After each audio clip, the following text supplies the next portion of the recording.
வணக்கம் நண்பர்களே, welcome to Tamil wealth அப். இந்த வீடியோவில் ட்ரேடிங் அண்ட் இன்வெஸ்ட்மெண்ட் பற்றி பேசிக்காக தெரிந்து கொள்ள வேண்டிய இன்ஃபர்மேஷனை பார்க்க போகிறோம். ஷேர் மார்க்கெட்டை பொறுத்தவரை ட்ரேடிங் அண்ட் இன்வெஸ்ட்மெண்ட் இரண்டுமே டிஃப்ரெண்ட் அப்ரோச். இந்த இரண்டுக்கும் டிஃப்ரெண்ட் ஸ்ட்ராட்டஜி, டிஃப்ரெண்ட் கோல் இருக்கும். அது மட்டும் இல்லாமல் இந்த இரண்டுக்குமே டிஃப்ரெண்ட் டைம் ஃப்ரேம் இருக்கும். ஃபர்ஸ்ட் நாம் ட்ரேடிங்கை பற்றி பார்ப்போம். யூஸ்வலாக ட்ரேடிங்னா என்னென்னா, ஒரு அசெட், அதாவது ஒரு கம்பெனியுடைய ஸ்டாக்கு இல்லை பாண்டு இல்லை கரன்சி, இதை ஒரு குறிப்பிட்ட ஷார்ட் டைம் பீரியடில் பை பண்ணி உடனே செல் பண்ணுறது மூலமாக ப்ராஃபிட் மேக் பண்ணுறது தான். ஸோ இதிலேருந்து ட்ரேடர்ஸோட மெயின் எய்ம் என்னென்னா, ஒரு குறிப்பிட்ட டைம் பீரியடில் மார்க்கெட் மூவ்மெண்ட்டை கேட்ச் பண்ணி ப்ராஃபிட் மேக் பண்ணுறது தான். இதற்கு அவங்க அதிகமாக டெக்னிக்கல் அனலைசிஸ் யூஸ் பண்ணி ஒரு அசெட், அதாவது ஒரு ஸ்டாக்கை பை பண்ணணுமா இல்லை செல் பண்ணணுமான்னு டெசிஷன் எடுப்பாங்க. அடுத்தது டைம் ஃப்ரேம். இங்கே டைம் ஃப்ரேம்ன்றது ஒரு ஸ்டாக்கை பை பண்ணுறதுக்கும் செல் பண்ணுறதுக்கும் இடைப்பட்ட நேரம் தான். ட்ரேடர்ஸோட டைம் ஃப்ரேம் ரேஞ்சஸ் பார்த்தோம்னா சில செகண்ட்ஸ்லேருந்து மந்த்ஸ் வரைக்கும் இருக்கும். அதாவது ஒரு குறிப்பிட்ட ஸ்டாக்கை பை பண்ணி சில செகண்ட் கழிச்சு வைப்பாங்க, இல்லை சில மினிட்ஸ் கழிச்சு வைப்பாங்க. அப்படி இல்லைனா சில டேஸ் இல்லை மந்த் வரைக்கும் கூட பைட் பண்ணி ஹோல்ட் பண்ணி தென் விற்பாங்க. ஸோ நெக்ஸ்ட்டு எப்படி traders buy and sell decision எடுக்கிறான்னு பார்ப்போம். நான் முன்னாடியே சொன்னது போல் ட்ரேடர்ஸ் டெக்னிக்கல் அனலைசிஸ் யூஸ் பண்ணி தான் பை பண்ணணுமா இல்லை செல் பண்ணணுமான்னு டெசிஷன் எடுக்கிறாங்க. அப்படின்னா சிலர் மார்க்கெட் ட்ரெண்ட் பேஸ் பண்ணி டெசிஷன் எடுப்பாங்க. சிலர் ப்ரைஸ் பேட்டர்னை யூஸ் பண்ணி பை அண்ட் செல் டெசிஷன் எடுப்பாங்க. ட்ரேடர்ஸ் யூஸ்வலாக யூஸ் பண்ணுற ஸ்ட்ராட்டஜி என்னென்னா, டே trading, swing trading, momentum trading போன்ற ஸ்ட்ராட்டஜி தான் யூஸ் பண்ணுவாங்க. அடுத்தது ட்ரேடர்ஸோட ரெக்குயர்மெண்ட் பற்றி பார்ப்போம். ஃபஸ்ட்டு ட்ரேடர்ஸ்க்கு டைம் ரொம்ப இம்பார்ட்டன்ட். அதிகப்படியான நேரம் அவங்களுக்கு தேவைப்படும். இரண்டாவது, மார்க்கெட்டை அவங்க கண்டினியூஸாக மானிட்டர் பண்ணிகிட்டே இருக்கணும். அண்ட் மூணாவது, மேக் ஏ குயிக் டெசிஷன். அதாவது மார்க்கெட் மூவ்மெண்ட்டுக்கு ஏற்ற மாதிரி ஒரு ஸ்டாக்கை வாங்கணுமா இல்லை விற்கணுமான்ற டெசிஷனை அவங்க குயிக்காக எடுக்க வேண்டியிருக்கும். அடுத்ததான் நம்ம பார்த்தோம்னா காஸ்ட். ட்ரேடர்ஸ் மோஸ்ட்லி அதிகமான ட்ரேடை எக்ஸிக்யூட் பண்ணுறதுனால அவங்களுடைய டிரான்சாக்ஷன் காஸ்ட்டும் அதிகமாக இருக்கும். ஸோ வர இன்கம்லாம் அதிகமாக ப்ரோக்கர் கமிஷனுக்கும் டேக்ஸுக்கும் பே பண்ண வேண்டி வரும். அண்ட் கடைசியாக நம்ம பார்த்தோம்னா ரிஸ்க்.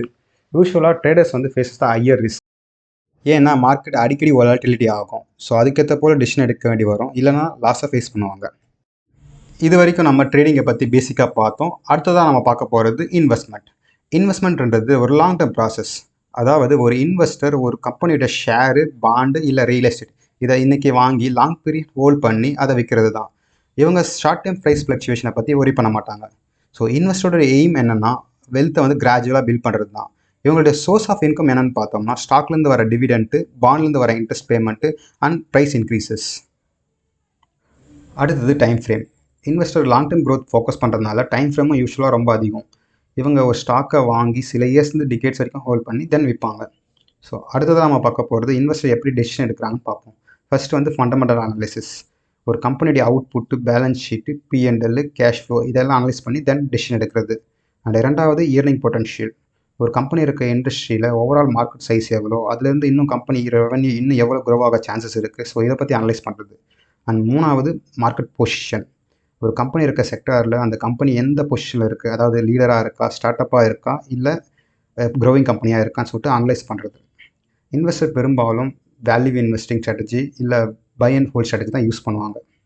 அடுத்ததாக நம்ம இன்வெஸ்டரோட ரெக்குயர்மெண்ட் பற்றி பார்ப்போம். இன்வெஸ்டருக்கு மிக குறைவான டைமே போதும். அண்ட் இன்வெஸ்டர் அளவு மோர் பேசிவ் அப்ரோச். அதாவது ஒரே நேரத்தில் பல கம்பெனியில் அவங்களால இன்வெஸ்ட் பண்ண முடியும். அண்ட் ரொம்ப இம்பார்ட்டண்டான ஒன்று, இன்வெஸ்டர் அவங்க இன்வெஸ்ட் பண்ண ஸ்டாக்கை ரெகுலராக ரிவ்யூ பண்ணிக்கிட்டே இருக்கணும். அண்ட் நெக்ஸ்ட்டு காஸ்ட்டை பற்றி பார்ப்போம்.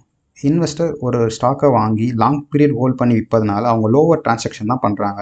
ஸோ அவங்களுடைய காஸ்ட்டும் ரொம்ப குறைவாக தான் இருக்கும். அண்ட் ஃபைனலாக நம்ம பார்க்க போகிறது ரிஸ்க். ட்ரேடர்ஸ் கூட கம்பேர் பண்ணுறப்போ இன்வெஸ்டர் ஆவே லோவர் ரிஸ்க்.